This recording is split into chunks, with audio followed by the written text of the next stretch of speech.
প্রবাসের আজকের নিউজ। বিদেশ কর্মী যাওয়ার রেকর্ড ছিল। অস্বস্তি ও মধ্যপ্রাচ্যের বাইরে ইউরোপের অনেক দেশে কর্মী যাচ্ছে। বিস্তারিত জানতে ভিডিওটি শেষ পর্যন্ত দেখুন। প্রায় 2 বছর ধরে প্রতি মাসে বাংলাদেশ থেকে গড়ে 1 লাখের মতো কর্মী বিদেশ যাচ্ছে। চলতি বছরের 11 মাসে 12,10,256 কর্মীর বিদেশে কর্মসংস্থান হয়েছে। এটি দেশের ইতিহাসে 1 বছরে বিদেশে যাওয়ার রেকর্ড, যা গত বছরের রেকর্ডকে ছাড়িয়ে গেছে। 2022 সালে বিদেশে গেছে 11,35,000 কর্মী। বিদেশ কর্মী যাওয়ার রেকর্ড সুখকর হলেও অস্বস্তিও ছিল শ্রম বাজার নিয়ে, কেননা যুদ্ধ কবলিত সুদান থেকে বাংলাদেশিদের নিরাপদে দেশে ফিরিয়ে আনার চ্যালেঞ্জ, সৌদি আরব, মালয়েশিয়া সহ মধ্যপ্রাচ্যের কিছু দেশে কর্মী কাজ না পাওয়ার দুর্ভোগ এবং বাংলাদেশের জন্য ওমানে সব ধরনের বিশেষ স্থগিত করা সংশ্লিষ্টদের কপালে চিন্তায় ফেলে দিয়েছে।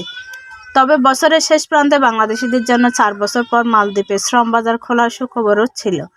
করোনা মহামারীর শুরুর পর বড় ধাক্কা খেয়েছিল বৈদেশিক কর্মসংস্থান খাত। বাংলাদেশ জনশক্তি কর্মসংস্থান ও প্রশিক্ষণ ব্যুরো BMET তথ্য বলেছে, চলতি বছরের নভেম্বর পর্যন্ত বাংলাদেশ থেকে 12,10,256 কর্মী বিদেশ গেছে।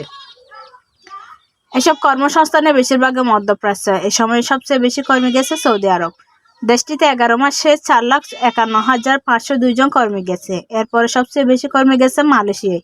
দেশটিতে কর্মী গেছে 3,29,431 জন। তৃতীয় সর্বোচ্চ কর্মী গেছে ওমানে। দেশটিতে গেছে 1,25,961 জন।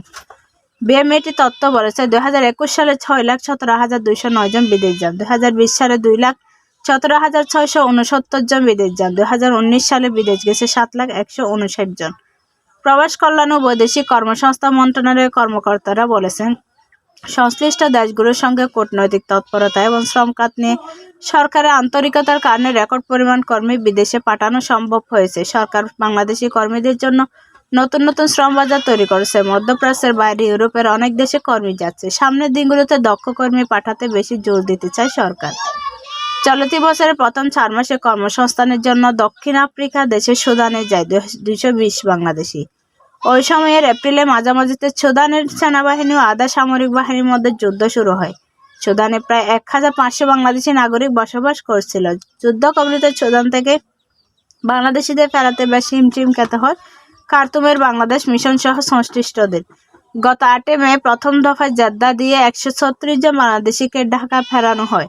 পরবর্তী সময়ে নানা চ্যালেঞ্জ মোকাবেলা করে খার্তুমের এবং রিয়াদের বাংলাদেশি মিশন কয়েক দফায় যুদ্ধ কবলিত দেশটি থেকে হাজারের বেশি বাংলাদেশিকে দেশে ফিরিয়ে আনে।